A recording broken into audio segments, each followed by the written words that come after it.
Hey, Trailblazers, this is Jason, your host of the Trailblazing Texas podcast. Before we jump into our latest episode, I've got some incredible news for you. Are you gearing up for your next big hike or backpacking trip? Well, we at Trailblazing Texas podcast have partnered up with Trekker Joe's, the ultimate Texas outfitter, to bring you something I feel absolutely special.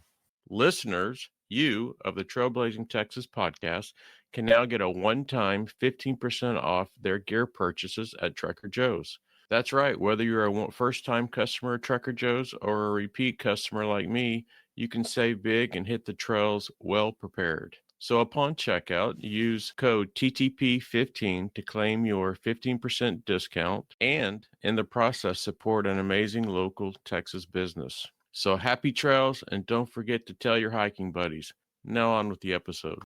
Welcome to the Trailblazing Texas podcast, where we embark on a journey through our diverse Texas landscapes and breathtaking trails while always engaging with our amazing Texas hiking community. So settle in, tighten up those bootlaces, and get ready for the thrilling tales awaiting for you on this episode.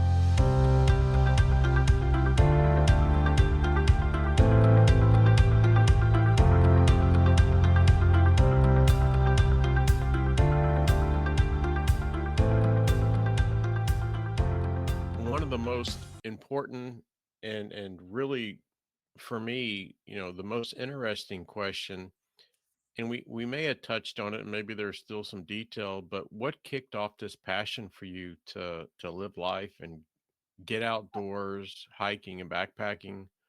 I think I'm always going to point back to my friend. And so I'm going to give you a quick little story and you can do whatever you want with the story.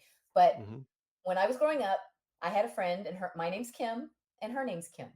And this is going to be really corny, but I'm just going to say it because it really does build the foundation. So we were the same age. We went to the same church. We both had blonde hair, blue eyes. Um, her name was Kimberly Ann Wells. I was Kimberly Ann Wortham. We both spell our middle name the same way, A-N-N-E. And we just had this little thing. She was Kim, my twin. We just joked about it. And we even said we had the same father because we went to the same church. So Father Oxley. Anyway, we had this whole little spiel that we had. And we were just connected, period. Try not to cry. So she's the one who had cancer. And oh my gosh, I mean, as much as we had in common, as far as a human being, she far surpassed me on her kindness, generosity, just everything. But one other thing we had in common is I called her up, I think, to tell her that I was getting married. Would you believe we were getting married? And this was not on purpose, on the same day, in the same church. So we shared What? wedding flowers. We shared, I mean, and it was not planned, but we like combined, like, you put flowers on the altar. We shared them because why not? We're college kids. So anyway, we even got married. So we even had the same like wedding anniversary. Okay. So I don't hear from her much because we're both living our life. Um, in the meantime, she's still married. I got divorced. And I'm living in Vegas. And I can remember when she called me to tell me that she had cancer and she wanted me to know. She's like, Kim, I'm going to fight it. I wish I had this phone call recorded because it's a memory. But I remember her saying, I'm going to fight it. So I'm not calling for you to be worried about me. I just wanted you to know. So we ended up seeing each other a few weeks later because I was in Texas for Thanksgiving. And so we got to catch up and I got to see her. And I wasn't prepared for her to already have lost some of her hair and some other things. But she still looked beautiful. I just remember her looking beautiful.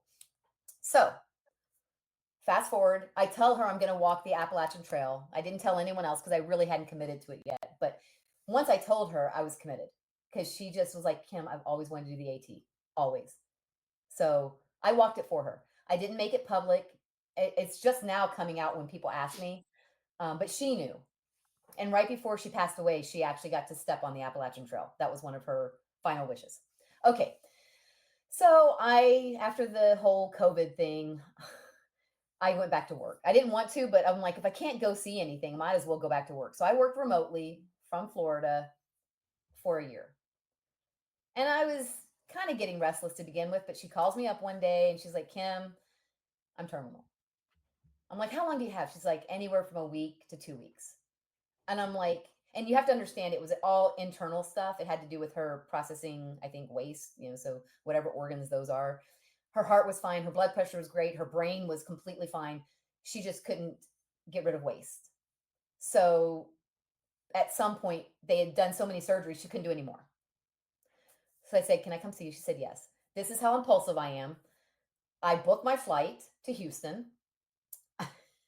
They lived, I think, Katy. But anyway, I booked my flight to Houston. This is in 2021. I didn't know you can't get a rental car. I land in Houston. I was in Atlanta trying to book a rental car. There are no rental cars at all in Houston Jeez. because of COVID. They sold their inventory.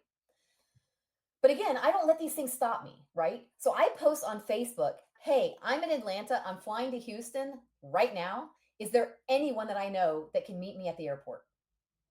I'll be, if by the time I land in Houston, there's a message saying, "Hey, Kim, we're at Hobby, ready to pick you up." A friend of mine with her husband, they drove two vehicles, they left a truck for me, and they went home. And that just tells you, I don't know. I don't, you can take that however you want, but I didn't, I didn't sit and plan everything. I just went. And that's kind of how I've been doing my life since 2020. It's a pretty good analogy. Anyway, I get to visit with her. Oh my gosh. She was not able to eat for, and I'll tell you, she lived, I think, for over almost a month, not eating. She can't eat. She can't. Anyway, she allowed anyone who could possibly hug her to come and hug her. It was unbelievable.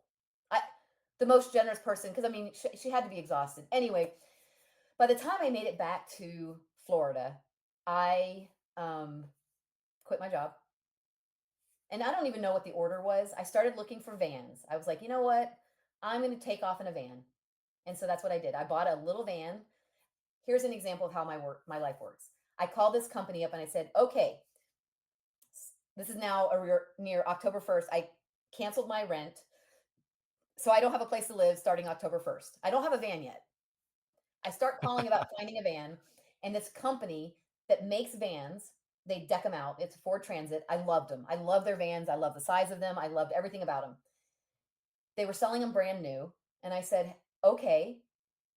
Oh, well, it's kind of brand new. They have 1,000 miles on them, so it's still a good price. But I said, I called them up and I said, "I want one of your vans." And they said, "Okay, it'll be ready about November 1st." I said, "Oh no, that won't work." I said, "I need it by October 1st."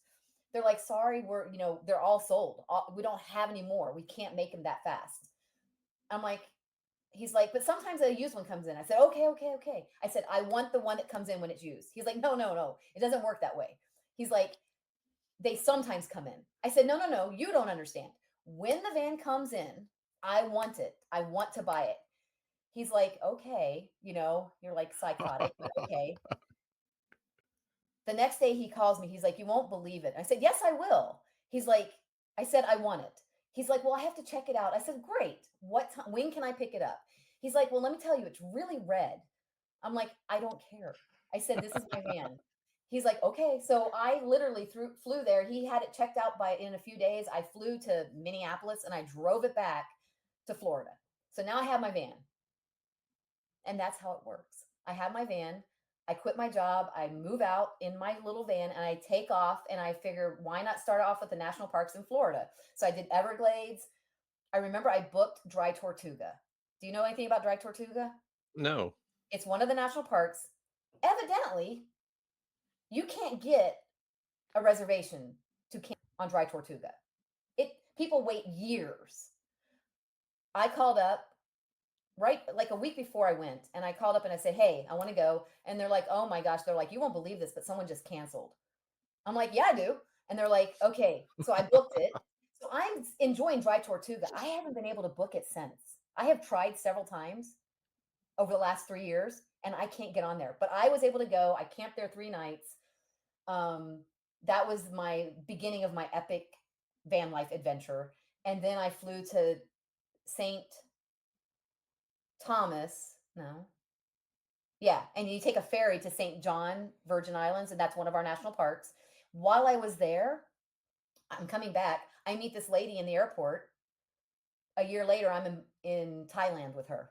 So our life, and the reason I mentioned this is our life is full of threads and flow. And when I'm following the path and the flow, and I'm not forcing things, beautiful things happen. When I force events and force things, then I hit roadblocks. I have accidents. I have things happen, but when I go with the flow, at least that's what I'm trying to do, then these things just unfold. And I don't even remember half of them. They happen. And I appreciate this interview because you sent me a few questions that made me start thinking like, I don't know if I could tell you what hikes I've done. And so I started working on it and looking at it and thinking about it. And I'm like, oh my gosh, like this is since 2020, right? So do I owe it to my friend Kim, the one who passed away? Yes. She's she was kind of the thing that I don't even want to use it this way, but I'm going to. She was my excuse to step out into the unknown. Because here's the deal. If something happens to me tomorrow, there's not one friend of mine that's going to go, poor Kim, she never got to blah, blah, blah. No one's going to feel sorry for me. Mm-hmm. I'm not going to feel sorry for me. And I'm not trying to die, but if something does happen to me now, I, I, I have no regrets at all. If you just took a normal person, probably 10 or 15 normal people, and you've taken their life experiences compared to what you've done the last 4 years, like you probably still have more life experiences. You really nailed it by like, we get into our way so much. Yes. Yes. We limit our possibilities way, way. It's I don't know if it's just the unknown that we don't like we have to know, we have to have a plan, but man, just go with the flow. Exactly what you said. So there is a fine line between, being reckless, unprepared, and Right. being spontaneous, right? But you can overplan, you can overdo anything. They're finding that balance. Um, I am I am sure I have been reckless without knowing I'm reckless, but I don't have San any Jacinto. regrets. What? San I Jacinto. said San Jacinto River. I have no regrets, right? Absolutely. Yeah. Um, I try to learn. My dad had a really powerful saying. It was, "It's okay to make a mistake once, but you never make the same mistake twice." That's a powerful statement, you know. Mhm. So I guess my biggest thing right now is I'm trying to be authentic, healthy. Like people go, Kim, I'm worried about you going off the woods. You're doing something dangerous. And I always laugh and I tell them, you got to understand, I want to do something else tomorrow.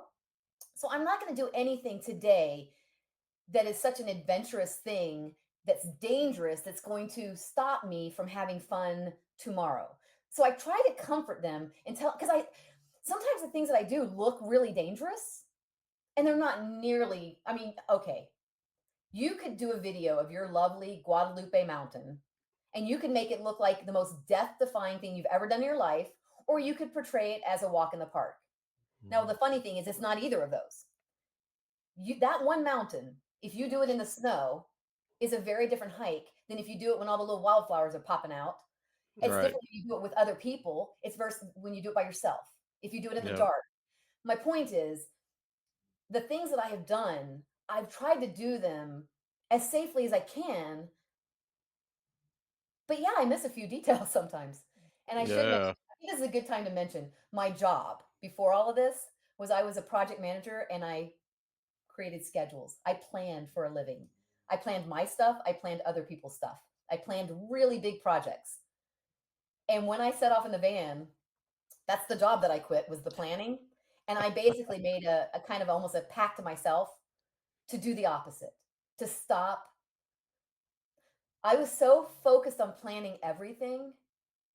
And I will let you decide where you want this section to be. I'm going to mention something that goes off into faith.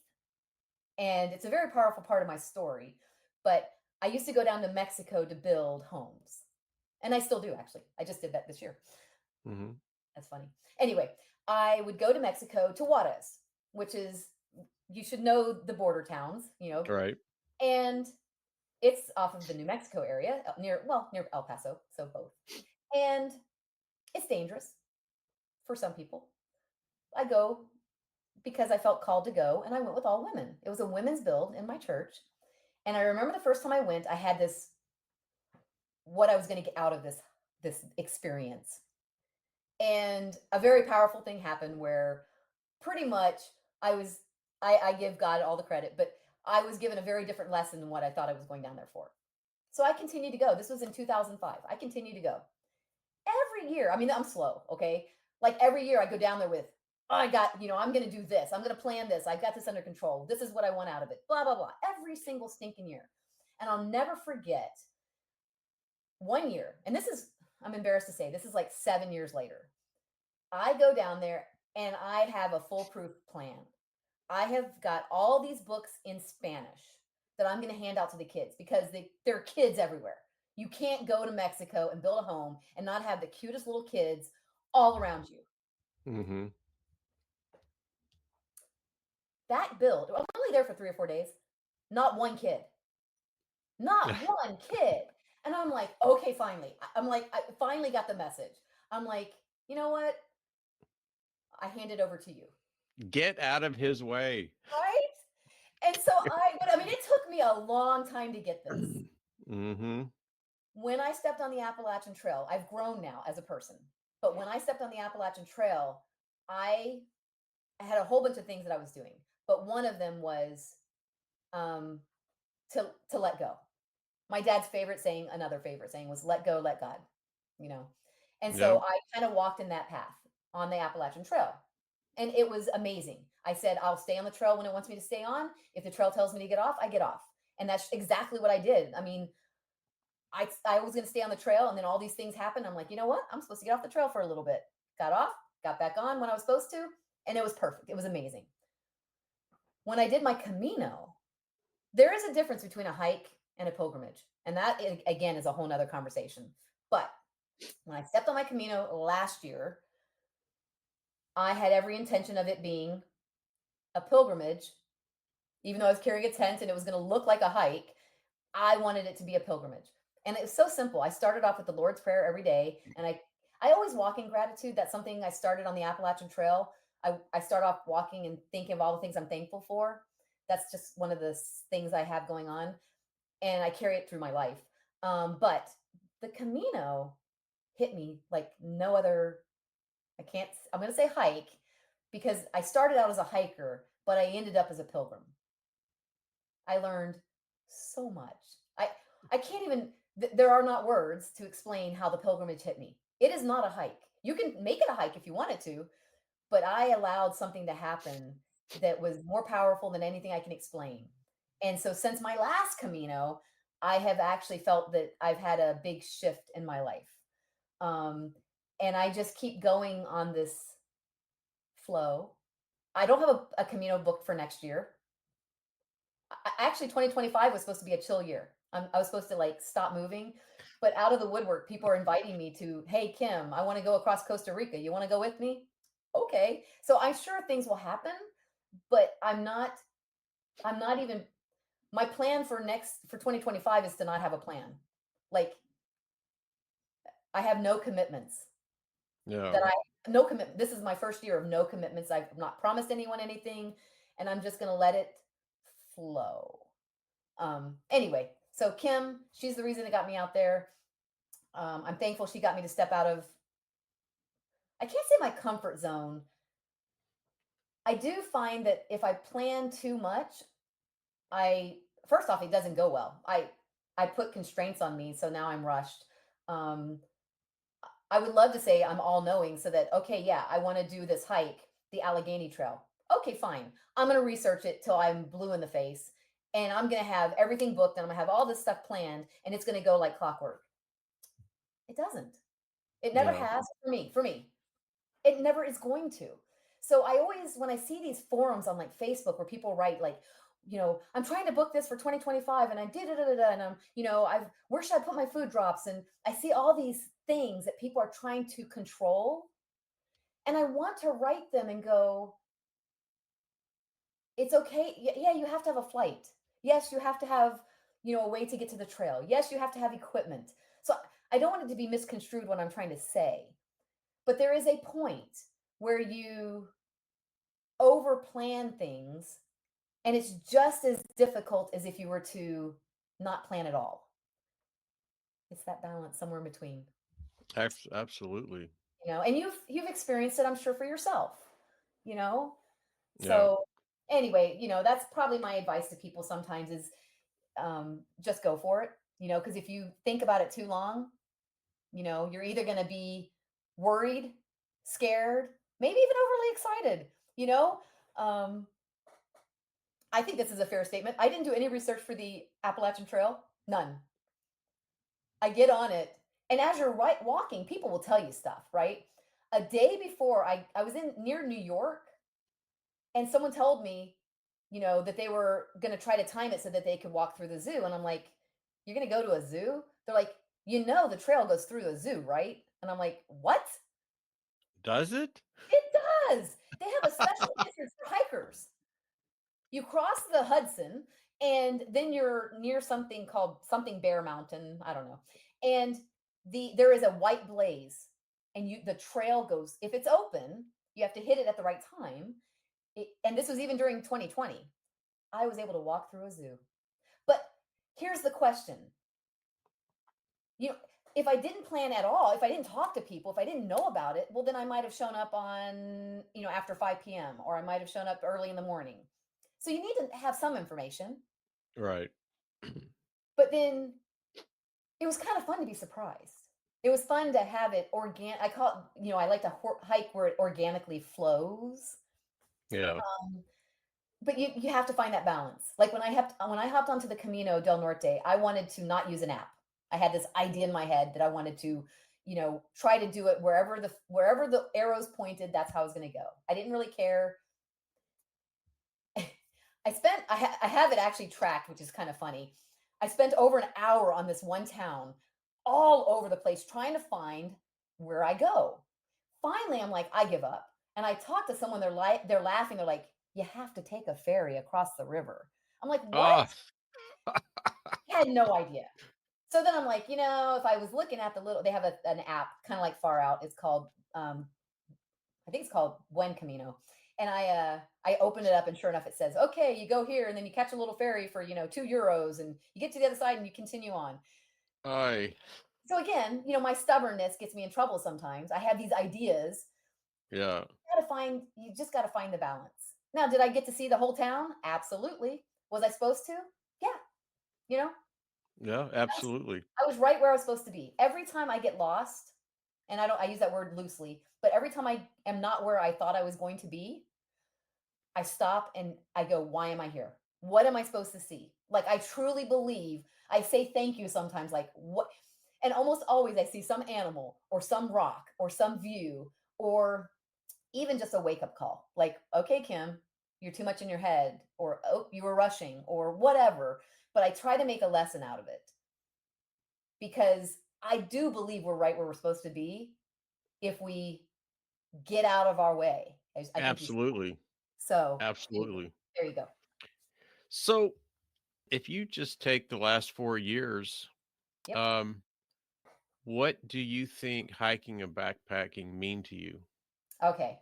That's a really good question. For me, it and this is because of my personality, I think. It's a way to simplify my life. That walking in gratitude is a really big part of it. I walk in gratitude.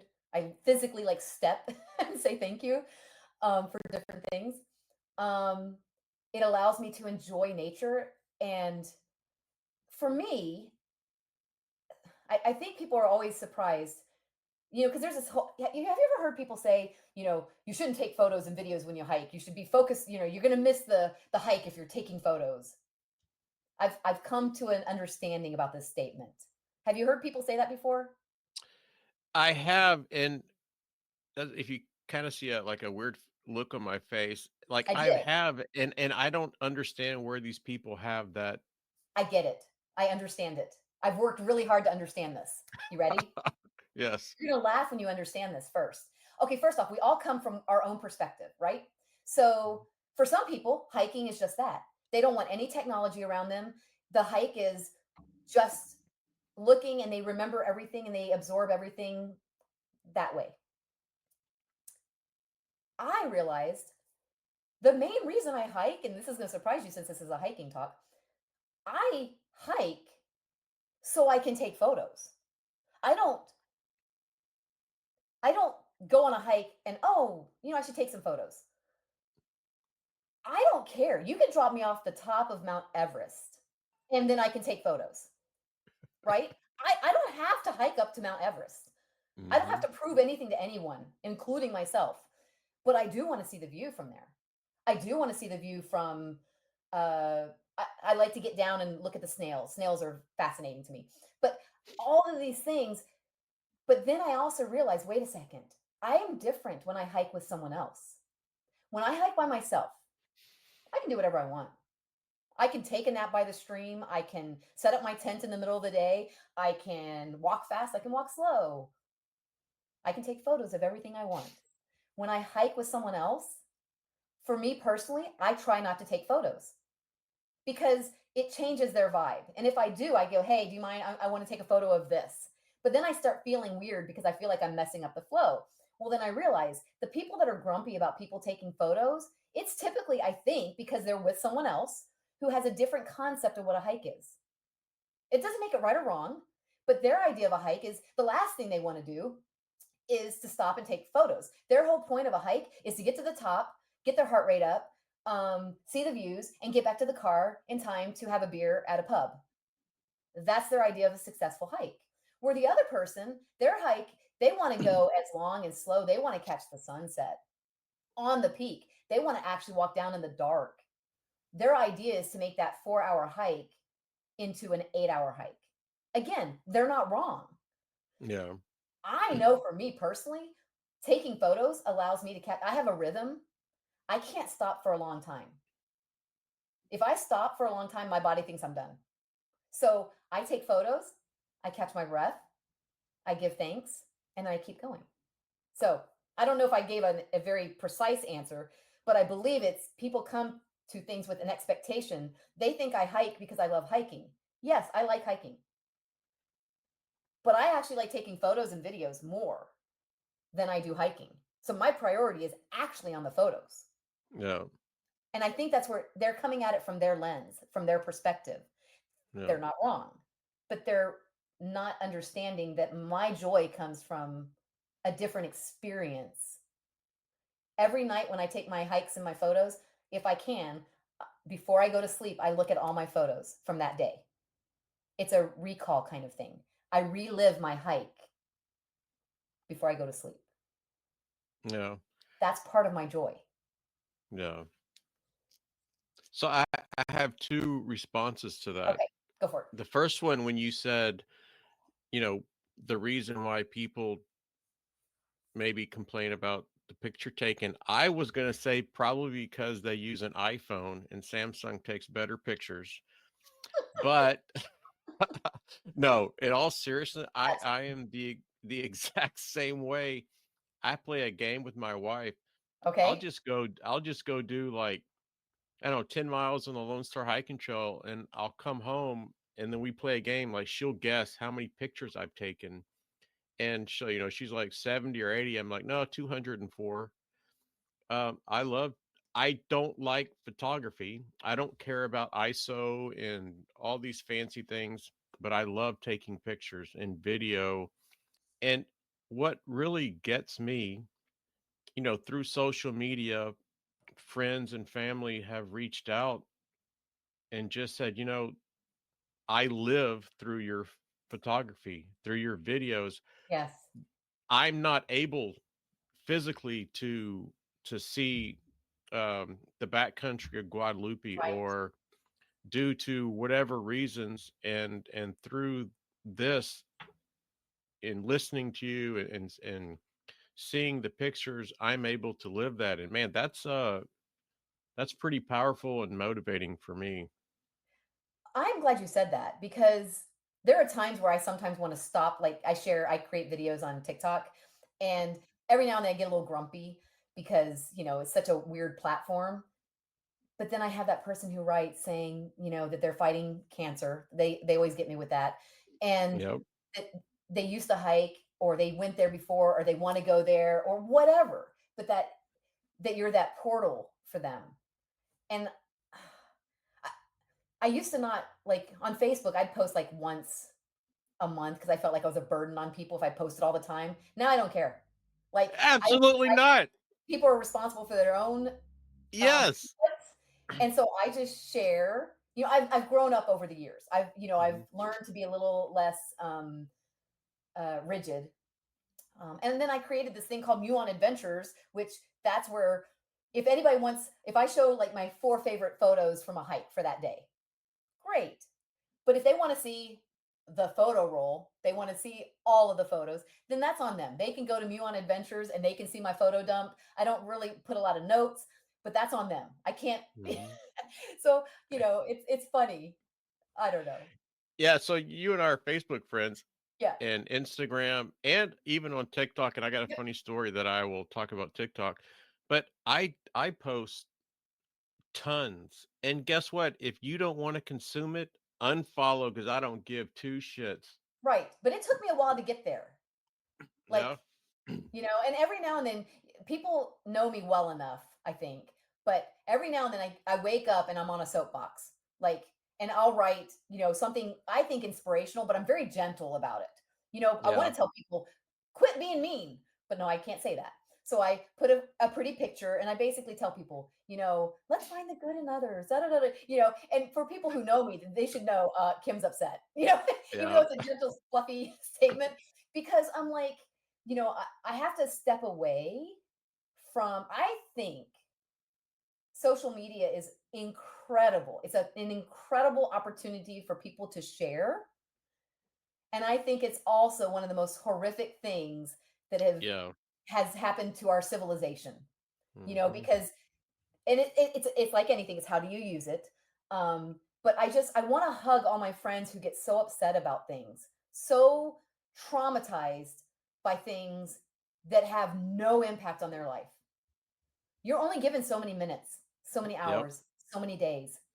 And people are so consumed about all of these things when they might have a child right next to them on the couch just wanting to play tic tac toe. Have you sit in a restaurant and just looked around at families? The dad's on the phone, the mom's on the phone, the kids are on iPads, and not one person has said one word to each other. Okay, so this is funny to me. I always bring this up, and you're going to laugh when you hear where I go with this one. But okay, tell me, when you were growing up, did you eat cereal? Yes. How many times did you read that cereal box?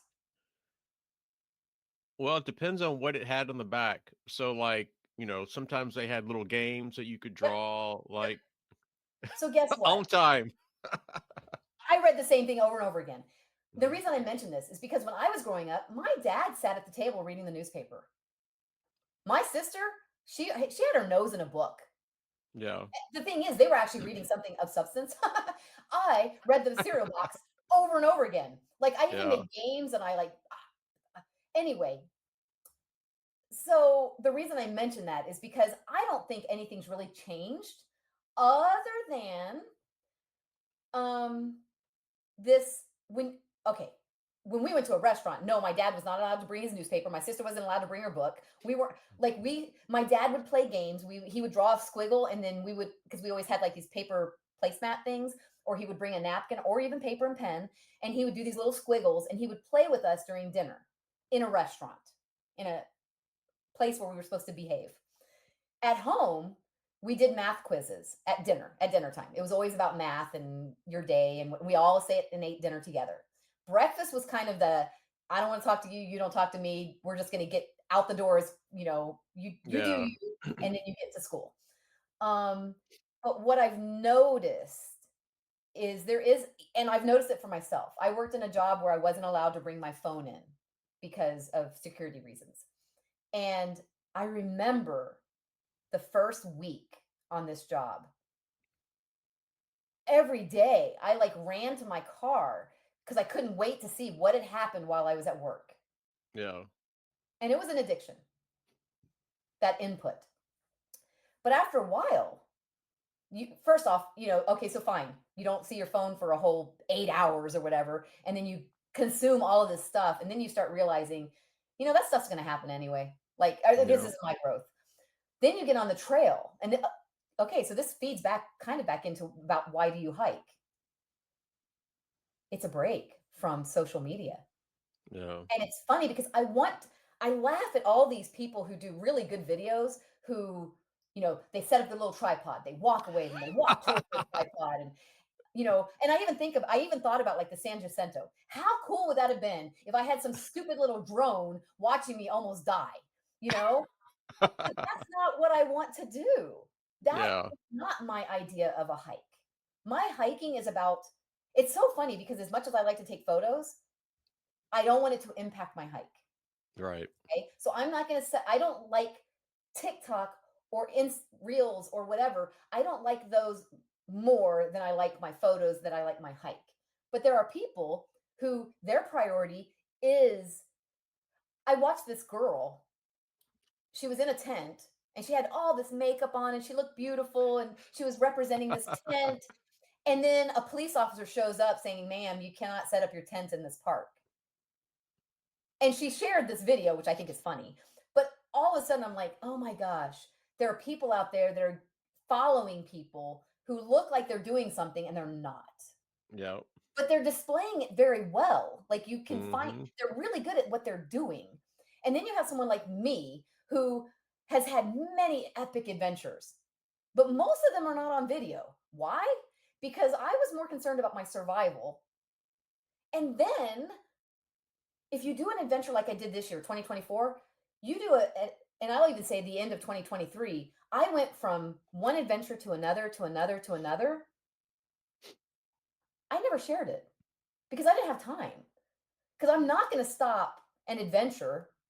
The only reason I'm catching up on my videos right now is because I'm dog sitting. Yeah. That's the only reason. It's been 2 weeks. And so I have posted, I did one trip. I still haven't shared my Caminos. I haven't shared Machu Picchu. I just finished, well, I almost finished the Lone Star Trail, and that's a 5-day hike. Imagine finishing something that takes a month, right? Yeah. Yeah. So my priority is not social media.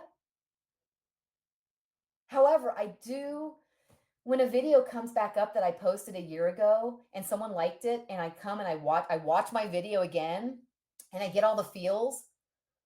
They may not get the feels. They may not understand what it felt like to do something, but it helps me solidify my memories. It's worth it to me. I'm a huge bath taker, and I take 3 or 4 a day. I just love baths, and Oh, I I'll love watch my I bubble bath, bath salts, I love it, and, I'll watch all my videos, whether it's on social media or just, like, in my camera roll, yes. and, you could it's awesome, and, I'm dying laughing in the bathtub, and my wife's like, "What are you laughing at?" I go, "Oh, my video or my whatever." Oh my gosh. And this is a funny story to the listeners. So, after you used my caches and you bravely swam across the San Jacinto, we became Facebook friends. And I do have a TikTok account for both personal and for the podcast. And I saw one of your videos, had no idea this was the same person. And I'm like, oh my God, like that's epic. And so I said, Kim. And then I looked at Facebook and I'm like, and I think I even made a comment like, "Is this you?" And Yes, you did. you're like, "Yeah." And h just tell the listeners, how many TikTok followers do you have? Oh gosh, I don't know. 62 or 67,000 followers. And so when I saw that, I was like, "Oh my god. What the heck?" Like, so it was funny to me to just, hey, my filter died. Hey, here's some caches, and then funny to see like, oh my, like you play for varsity. That's funny. All I know is, they talk about trail angels and trail magic, and when my filter didn't work, I mean, like I know what stream, one of the first streams I used, it was running dark. And there's things I could have done that I didn't do, but I have a video of me drip, drip, drip. Now here's the deal. I grew up on a farm in Texas, and I can tell you with one almost 100%, I could have had that water to drink and I would have been fine. And Mhm. and I'm even so funny. If I wasn't fine, my body would have handled it. That's just my thinking. When you told me you had these jugs of water on my way and you could tell me exactly where they were, I'm like, you got to be kidding. Like, Yeah, I had pictures for you you had and pictures, everything. you pointed at the map, like you had a Yep, photo of they were well labeled. And my yep, first one I had to find in the dark. And you had like some mhm, piece of tape on it so you could find it. Like yep. I mean, literally, it was a gift. Um, and I remember it was a game changer because I was like, okay, I don't have to worry about water now. And as you know, when you're trying to do one fast, to be able to grab water is very different than filtering water, even if you're efficient. The taking Yep. off your pack, and I have a filter. I have what I call my squishy. I have one where I pick it up and I can just drink and keep walking. But again, it would have clogged up within. I mean, I was not prepared. I'm guessing it's okay when it's not right after a flash flood, but when you're there under those circumstances, that water could not have been any more coffee like. I mean, it was just thick. It's Um, always like that. well, it was a blessing. And, I remember just my whole like, okay, I got this. Like I can do this. Anyway, so that was such a blessing. Thank you so much. Yep. I look back on that going, okay, note to self, like if I were to do that hike again, which actually I'm thinking about doing it one day, again, because I'll be a little more prepared.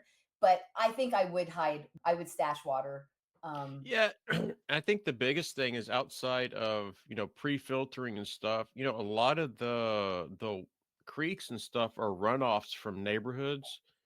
And, I'm just not, I don't know, people use it's fertilizers, true. pesticides, so I'm always a cashier, and especially there. Yeah. And also I discovered a company, Old Raven Outdoors Equipage. So Okay. they go and they'll cash for you. They Oh, really? will, yeah, that I mean, they have it's not the episode dropping tomorrow. So today is the what, 20th? So the episode that dropped last Thursday really focuses on Adam and his business, and it's a full service for the Lone Star Hiking Trail. Caches, Hey, that's cool. slack packing, Does everyone know what it slack packing is? Uh, well, if they listen, they better. Okay, good. Good. But, like, he delivering food That's out to the wonderful. trail, and he is a trail angel, like, for giving rides and stuff. So even if, like, you're worried about not you, but, Yeah, just people worried about in general drinking the water, I mean, he'll cache for you, and they're in cases. Ants aren't gonna get into it. I don't right. remember the case that he gets. He'll send you the GPS coordinates, so it was really cool. And I've talked to him before for years, because we're part of the Lone Star Hiking Trail Facebook page. But yeah, so he started a business catering to the trail, and anything you can imagine, he's offering for hikers. That's wonderful. So, yeah, I saw a few things that were stashed along the way, Hmm. but it was very strange to look for something that I didn't leave. In other words, here I am on faith that you've hidden this jug and I can actually find it. And it was really it was fun because I didn't do geocaching. So it was kind of fun to be able to, like, there was a sense of internal success. Like, yeah, I mean, like, I literally have a video of finding it. Um, Yeah. now, what made me think of so that's where when you think about what do you do before you go on a hike, right? One of the things that I do is the day before, at the minimum, maybe a week before, I will sign up for Facebook group. Whatever the hike is, I'll type in Lone Star Hiking Trail. Oh, there's a Facebook Hmm. group. See if I can join it. Usually they'll go, sometimes they have questions on when you join it. But here's the kicker. I don't sign up for Lone Star Hiking Trail. Well, first off, I didn't know I was going to do it. But let's pretend I knew I was going to do it a year ahead ago. You're I right. did not sign up for it a year ago. That's just me. I'm not telling Hmm. people don't do that, but I don't want to live that Facebook group before I do my hike. Why? Because the questions people ask, well, aren't you afraid to go by yourself? Isn't it dangerous? I heard that there was bad dogs. You have all these fears Yeah. put out there. Now people handle them. very well. Even the water situation, like water's an issue. Oh, there's a group out there that there's a company now, an entity that's going to take care of that problem. That's great. But guess what? I'm probably okay knowing that a week before, not a year before. Right. Me. Yeah. That's one of the first things I do when I sign up in my head to do a hike is I go to the Facebook page. Now, I will tell you one of the reasons I don't consume when I do a hike, I might share day one, day two, day three. I have no problem doing that. I like to share and show beautiful photos and what's going on, and But during 2020, on the Appalachian Trail, this one group that was the group that you joined for the Appalachian Trail was normal. And then March 15th, the trolls and the keyboard warriors came out. Get off the Yeah. trail because you're being selfish. No, you should stay on the trail. Everyone started fighting, and it was grumpy stuff. I'm like, I don't want to see this. So I like swore off. I will push. I didn't do it on this one, but later in my life, like the Lone Star Trail, I hope I did this. I hope I did day one, day two, day three. I don't know if I did.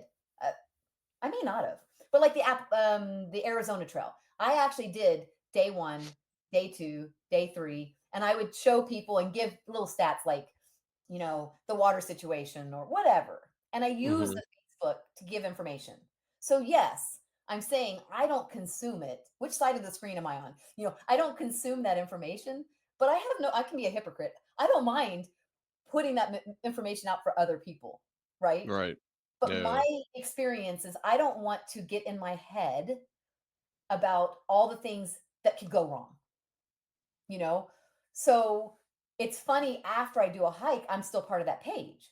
So now I'm looking through and watching it through other people's questions, concerns, successes. Like I get to see the incredible trail maintenance when you guys go out there and you fix a bridge, um, you know, clear the trail. It's fascinating to me.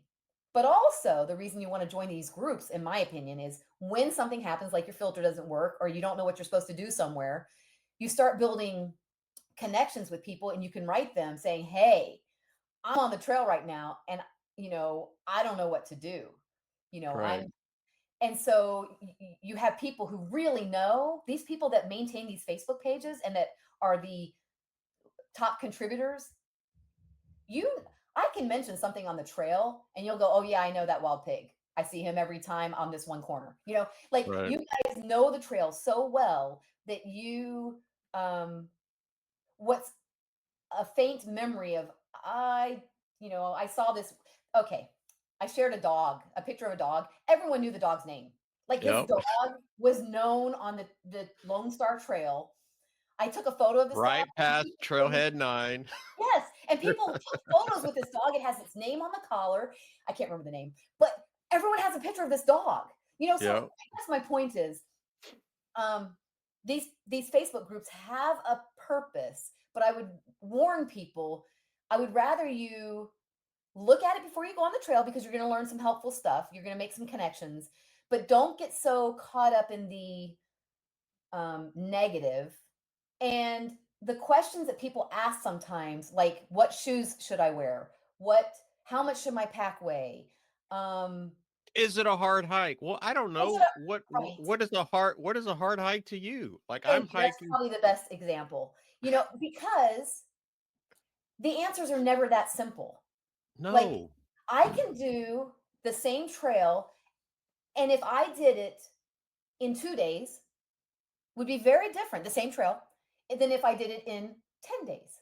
Hmm. Pros and cons for both, right? 2 days, Yep. the chances of bad weather, not so bad because I can beat any storm in 2 days. But oh my gosh, you're hiking all day and night. Yep. 10 days, now you have a bigger window for weather. You got to carry more food, you got to have more resupply. So it's the same trail. It's Yep. how did you attack it? How did you approach it? And I think that's the key, right? Yeah, absolutely. I think there's like And what? do you think it's irresponsible when we have these questions in these forums and we just blurt out an answer instead of follow-up questions to their question. Oh my gosh, yes. I think So, the sorry, the answer is people are quick to give an answer without understanding what the question really is. yeah, yeah, Like, and yeah, you could ask me one of the general questions would be something about, let's say, how much water should I carry? Okay. I don't Oh know my your God. water consumption. And there, if you go to the websites, they'll say, I don't even know because I know what I carry, but you're supposed to drink this much water in this many miles and da da da da. Okay, time out. Those all sound good. But I met a hiker who never carries water on the Appalachian Trail. They camel up, they want their pack light, so they use less energy. Every time they came to a stream when they needed water, they would camel up. So it wasn't that they weren't drinking water, but they had a system and they had trained their body to manage to work in that condition. Yep, Okay. You have other people, they have the IV. I mean, like they literally have they're sucking on a little tube the whole time. So their body is hydrated all the time and they've trained their body to work that way. yep, Well, that one guy cannot give advice to the camelback person. They're in different worlds, yep. right? One's carrying tons of water everywhere because they say they're always thirsty and they need water. This is where I lose people, but this is my honest opinion. When we're talking about, can we talk about hydration a little bit? Yes, and if you say you love bladders, uh, Here's the deal. It's what you're used to, right? mhm, But here's the deal. When someone says, how much water should you're not going to like this, but how much water should you take on a hike? My answer is, I don't know. Tell me, what did you do last night before you started the hike? What did you do the night before? Why does that matter? It it matters matters a lot. a lot. Did you go out partying? Did you eat a bag of, Mhm, did you eat a bag of Cheetos? Um, what have you done the last week? If you start the hike off dehydrated, you're gonna have a hard time. yep, Period. Even traveling, flying, you get dehydrated flying for many reasons. I think people don't drink water because they don't want to have to go to the restroom on a flight internationally. So then they start these caminos dehydrated. Okay. yeah, So my point is, you can't, first off, you have to ask more questions. But people don't like my questions. Like when they tell me, because they want me to tell them the secret answer. Oh, well, if it's a 10-mile hike, then you should carry this much water. No, I'm sorry. No, I'm getting excited. Because the question is has nothing to do with water, honestly. It has everything to do with yourself, understanding yourself. In 2 weeks on the Allegheny Trail, I changed that answer every day. Why? absolutely. Because when I started my hike, all the intel that I had was that the trail was dry. So here I am with this heavy pack, and I have to add full water because all the intel that I had on Far Out, and you have to understand nobody updated Far Out because nobody was doing the hike. Right. So the only information I had was that it was dry. So my first day I overcarried, but I would rather overcarry and understand the trail. Okay, fine. Mhm, So I carried too much water and my pack was heavy and my body was getting tired. So I had to make a decision on the second day. It was supposed to start raining. So I knew my water sources were going to come. And sure enough, I carried less water. yep, I made sure to drink a lot of water, made sure I was fully hydrated, but I made my pack lighter so I would expend less energy and risk it. But I didn't because there was water available for me. Okay, fine. As the trail goes on, my pack's getting lighter. So I can make some decisions. I'm trying to go kind of fast and efficiently. Let's carry more water. Then I don't have to worry about, stopping every 10 miles to get more water. Then we don't even talk about what do people eat and drink before and during their hike that causes them to use more water. And this really makes people upset because I tell them, stop eating sugar. And they're like, no, no, no, you need sugar. You need the fast energy. Okay, fine. Then carry more water because you're going to go to you like going to the restroom every 5 minutes. Great. Eat your sugar till you can eat no more. No, I always have to go to the restroom. Yeah, you're also always eating sugar. yep, Stop eating sugar And then I really lose them because I say, well, that coffee you drink in the morning, that's going to dehydrate. It's going to make you go to the restroom more. You're going to need more water. Now it's a choice. If you're thriving and you like the way you hike and you like the fact that you drink coffee in the morning and you like that you eat your little Skittles every, whatever, keep doing it. But don't Yeah. tell me you have to go to the restroom all the time and that you have to carry a ton of water because you go through water so fast. Maybe there's something, look at your inputs.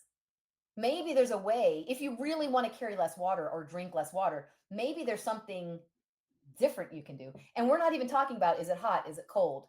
Hmm. Windy?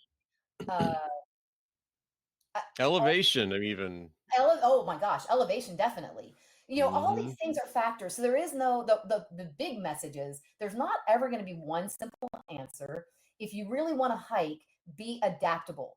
Figure Yeah. your body out. I know when my body's happy. It My brain is clear. Um, I don't fall. I don't make mistakes. Right. Um, I'm not hungry. Now that's a whole nother subject. I don't get hiker hunger. And people go, we don't believe you. I don't believe you. I know. Guess what? When you're hungry, it means whatever you're eating is not what your body needed. Yeah. Period. So, I tested this theory on the Appalachian Trail because the only experience I had, we're not talking about hiking now, we're talking about eating. I had changed my diet while I was in Las Vegas, and someone taught me how to eat real food, natural food. And so for a year, like even right now, this is not coffee, this is bone broth. I changed how I ate. So I wanted to do, at the age of 50, I was 50 years old when I started the Appalachian Trail. I wanted to eat real food. And people go, you can't do that. You have, they're like, and I mean, this is, 5 months of conversations with people on the trail. You can't do that. You need to eat, sugar and blah, blah, blah. And they had all these, Right. you need the carbs and you need the little tablets for the salt. And I'm like, you know what? You do you. I'm going to do it this way because I believe in this system. I did not change my diet when I went on the Appalachian Trail. They almost called me Bacon. That was almost my trail name because I ate bacon every day. There was like Yeah. 2 or 3 days out of the entire 5 months that I did not have bacon. People go, how can you eat bacon on the Appalachian Trail? Well, it lasts. So if you cook it, it's good for 3 to 5 days. You have a town every 3 to 5 days. So the only reason I would run out of bacon is if I, ate it all. but it wasn't because it went bad. So Yeah. I eat bacon, cheese, bone broth, dried fruit. On the Appalachian Trail, a little bit off of my diet, but I did do nut butters. And then I had this little jar of like peanut butter kind of. And then I would go to a hostel and they would have like, because there were some, especially in the beginning, there were some hostels that were open and then some that were open at the end, after they started opening the parks. But I would go to the cabinet of the hostel and there would be like leftover in the cabinets, nuts, chocolate chips, uh, cranberries, honey, coconut, whatever. And I would literally just throw it in this little jar and then I would scoop it and eat. And that was kind of my Yeah. treat because sometimes there were things in there that I probably wasn't supposed to have. Like craisins are going to have tons of sugar, Right. but I wasn't snacking on Snickers or these candied gummy fruit things that people would eat, or even donuts. Somebody carried up donuts to the top of one of their days and they had sticky mess all over. And I'm like, ugh. So I tried to keep it protein, fat, and fruit. The only vegetable, which is kind of a fruit, but the only vegetables that I would really eat would be cucumbers. I love taking Yeah. cucumbers. I started this last hike with cucumbers. And people go, you can't carry cucumbers. They're heavy. They have too much water in them. I'm like, okay, so goes back to the water thing. You can drink water. You can also eat water. And guess what? Your body likes eating water. Your Yeah. body does a really good job with, and I should mention, I am not a doctor. I'm not putting any, but these are things that have worked for me. And what I tell Exactly. people is, all I can say is, if what you're doing is working, if when you go on a hike, your system, you poop at the same time every day, and you're not dehydrated, and you're not getting rashes because you're expelling too much salt, and if your body is thriving, your brain is clear, then keep doing what you're doing. But if you Absolutely. find that you're getting a rash because you have too much salt coming out of your pores, maybe you're getting too much salt. No, no, no, no. I take these salt tablets because I exude too much salt. Okay, I hear you. What if you stopped consuming all those salt tablets and drinking Gatorade and all eating all the salty stuff? What if you cut back? What if the rash went away and you were okay? Maybe your body is trying. Our bodies are amazing. Yep. So all I'm telling people is watch your system. If you like, people talk about having accidents when they hike because their system is freaked out. Well, maybe whatever you're eating or drinking is not what your body really wants. If you're hungry, if you're tired, yeah, there's one thing to be tired because you just went up a mountain. There's another thing to be tired because you couldn't sleep at night. Why were you not sleeping? Oh, because you ate right before you went to bed? Well, what if you ate 3 hours before you finished hiking? And so you ate your meal away from your tent because you haven't set your tent up yet, and then you walk 2 to 3 hours after you ate. Guess what? You're going to sleep like a baby. Absolutely. They're all little tricks. How do we learn them? And that wraps up another exciting episode of the Trailblazing Texas podcast. We hope you enjoyed the episode today and stay tuned for our next episode where we will pick back up where we left off and guarantee to uncover many more hiking gems and share many more tips to enhance your experience on the trail. Until then, happy trails and happy hiking.